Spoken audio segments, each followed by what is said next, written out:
Hi everybody, it's Kat. It's Cooking with Kat tonight, and this is kind of an impromptu, last minute, didn't really have a recipe, but I'm just gonna throw it together. What I've got are 4 boneless chicken thighs, and I have them marinating since yesterday in some buttermilk. Now here's a little tip I just learned. When you put something in a bag like this to marinate, make sure the top is super tight, because when you get it out, I just sat it down, and of course it flopped over, and the cream went all over the floor that I just had to clean up. So, tip, keep your Ziploc closed until you use it. The buttermilk helps to really tenderize the chicken.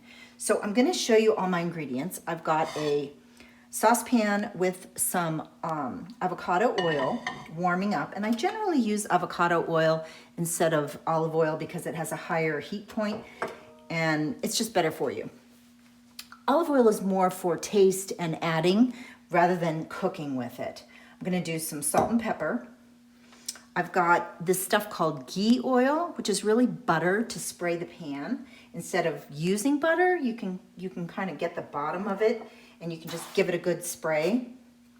Okay, I've cut up 3 lemons because I'm gonna slice those and put it over the chicken. I've got an onion that I'm gonna slice and saute the little rings to put in here.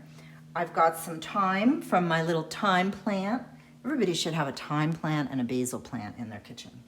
Oops, well, that was just not good. I just spilt water all over that. I've got like 4 big cloves of garlic, which I have cleaned up. And you just take the garlic cloves, give them a pop, cut off the edges, and then generally the paper comes right off. So this is gonna be a real garlicky lemon chicken. I've got some salt here that I keep in my little salt cask. So I'm gonna come back in just a minute and show you how I do the onions and then put it all together. So hang tight. I'm gonna go ahead and show you guys how I cut my onion the easiest way. When you take off the ends, you just slice down and pull off the paper. And then there's usually a little green thing in the middle. You're gonna slice right on the other side of that to get your half an onion, and then pull off the rest of the paper. And then I slice from the side. You want to pull out that little center green thing. You don't want to eat that.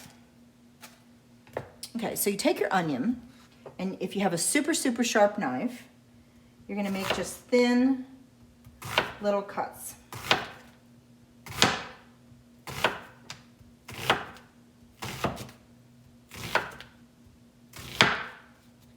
And then with those thin cuts, you can either leave them like this, or if you were mincing them, you'd cut that way and make little minced pieces. But these I'm gonna leave as little strings. So I'm just gonna break them up into the pan as such, and I'm gonna start browning those, just to get them a little bit cooked before I put them into the, with the chicken. Because a little thin onion and the garlic, I mean, those are just the best flavors in the world. So I will come back when those are all properly browned. Okay, so the onions are coming along quite nicely. They're browning. So I'm gonna go ahead and start. What I did was I sliced up most of the garlic cloves and pulled off my oregano leaves. Those I'm gonna chop up, which just needs kind of a quick chop. I love fresh oregano. It's so much better than the dried stuff. I try to use fresh whenever I can. Thyme, you can use the dried, but it's certainly not going to taste as fabulous as this. So what I'm going to do is take the chicken breasts. Those onions are good. I'm going to pull these chicken breasts out of the bag. Kind of just let the buttermilk fall off. Doesn't matter if a little bit's in there because I'm going to end up making kind of a creamy sauce anyway. So I'm going to layer these in the pan. Now normally I would use skinned on chicken breasts because they just bake up nicer, but I got this delivered and this is what they had. So, you know, during this pandemic, we're used to just dealing with what we have. You can use breasts, you can use any kind of chicken that you like. Now I've got those in there. I'm gonna go ahead and put the pepper, let me get this more in front. I'm gonna go ahead and put the pepper on so it goes right onto the chicken.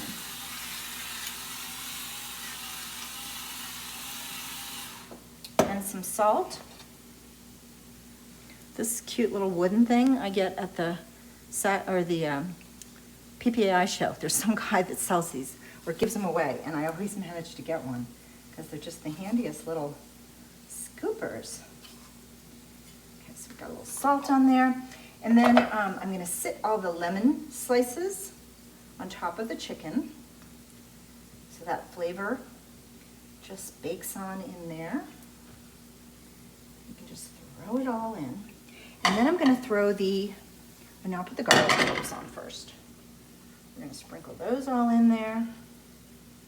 And the oregano and the thyme. The thyme, I usually just throw the pieces in. I don't bother stripping them off of there.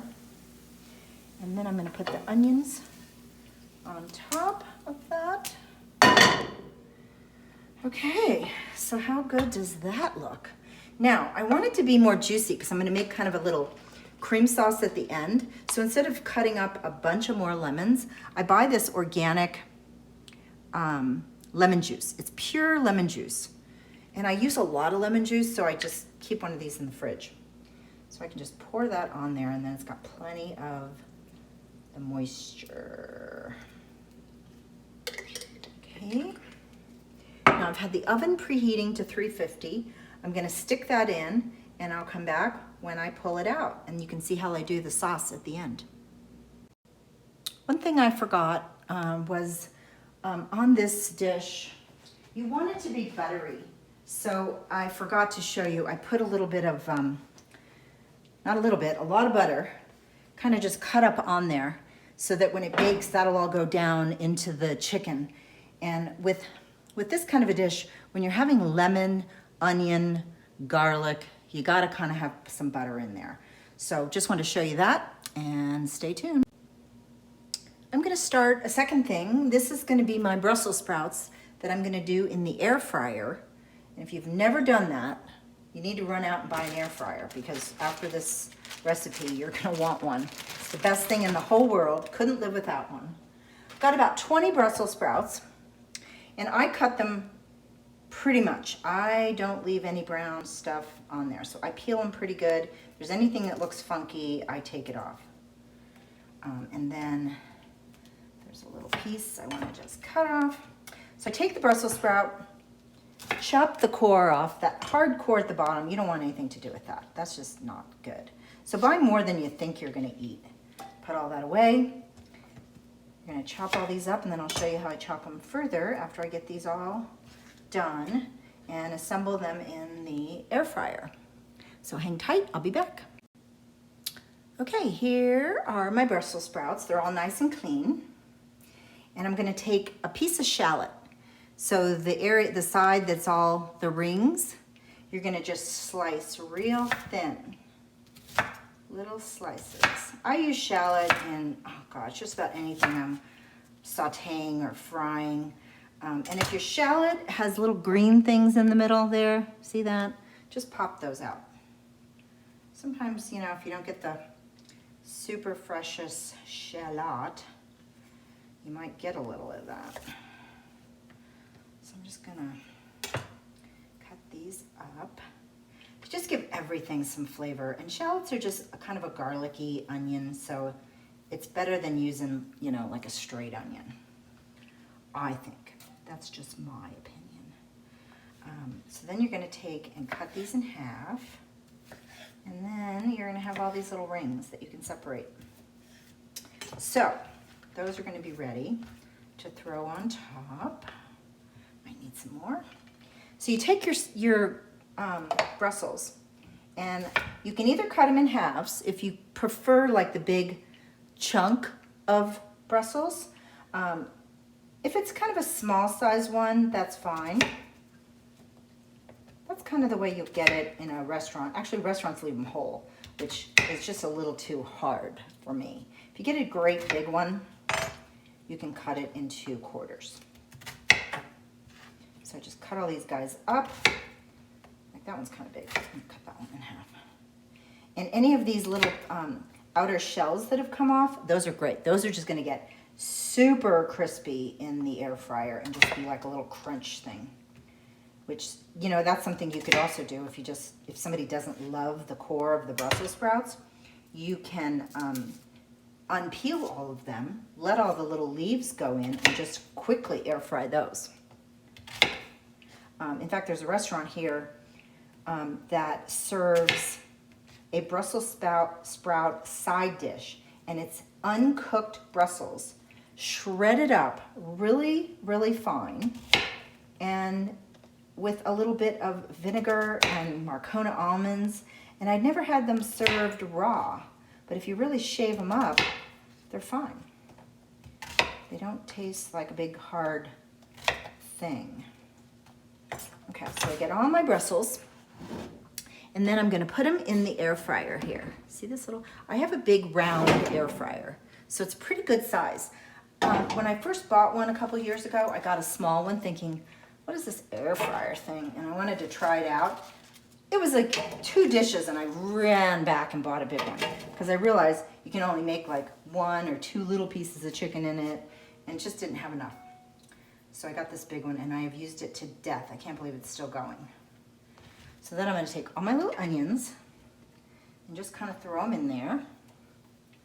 And then I'm gonna get my ghee out again instead of butter or olive oil, and I'm gonna spray them up. That's just gonna make them extra crispy. Pepper. Pepper, pepper, pepper, pepper, pepper, and some more salt.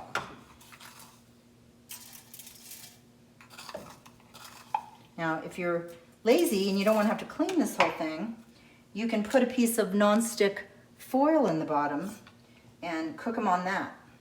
Now, they won't get quite as crispy on the bottom, but they'll still work just fine. And then halfway through, I'm gonna pour some of this fig balsamic truffle glaze. It is amazing. And these little bottles I find at Home Goods all the time. I've been getting them there for a couple years. They have a plain one and they have a truffle one. So that's that. Since I have so much garlic in the chicken, I'm not gonna put extra garlic in these. I'm gonna stick this in the air fryer, and then every few minutes I'm gonna take it out and just kind of give it a little shake. And then I'll show you what they look like when everything's done. So I forgot one of the most important elements of cooking a fabulous meal is to get yourself a glass of vino and a little appy to tide you over. This is my amazing Kalamata olive spread, and I take a piece of Kalamata olive bread, toast it in little points to use as the dipper. Oh my gosh, it's so good. I'll post that recipe too. Cheers.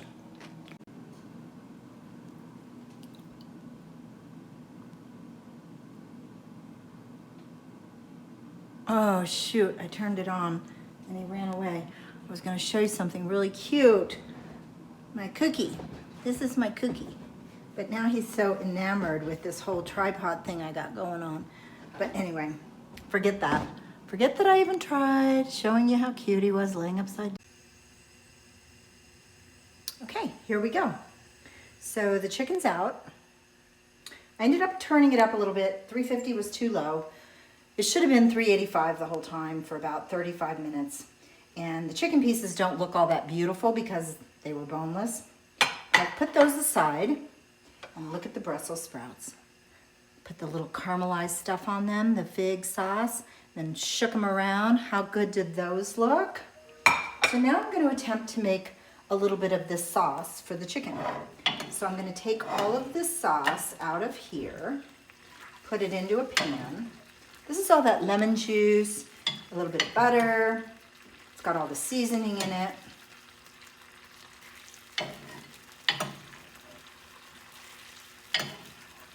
So that's good enough for this particular purpose. Okay, now I'm going to add a little bit of cream.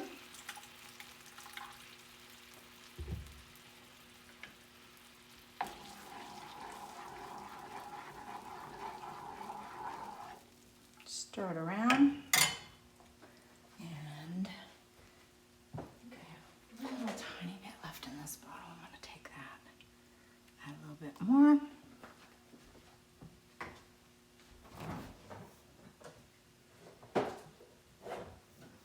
Actually, I'm going to add one more squirt of this truffle sauce, just to give it a little color. So this is how I cook. I kind of go along, make it up as I go. I'm going to stir this up, let it come to a boil.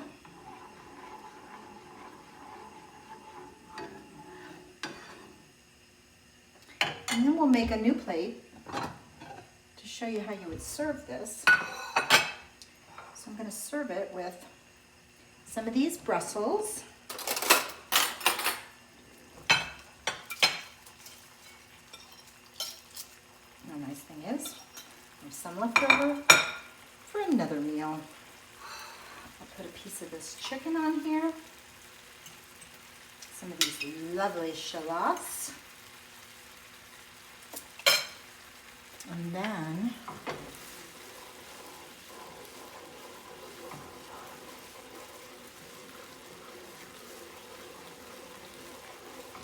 now always when you're cooking something like this, you want to give a little taste test just to check it out. It's delicious. Okay, so we're going to cook that down just for a second.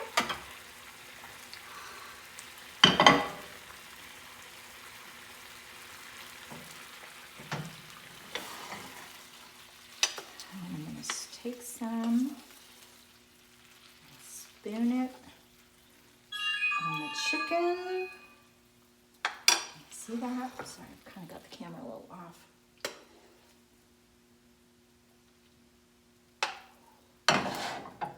And voila. There's our lemon chicken with shallots and lemon cream sauce and our beautiful Brussels. Thanks for watching.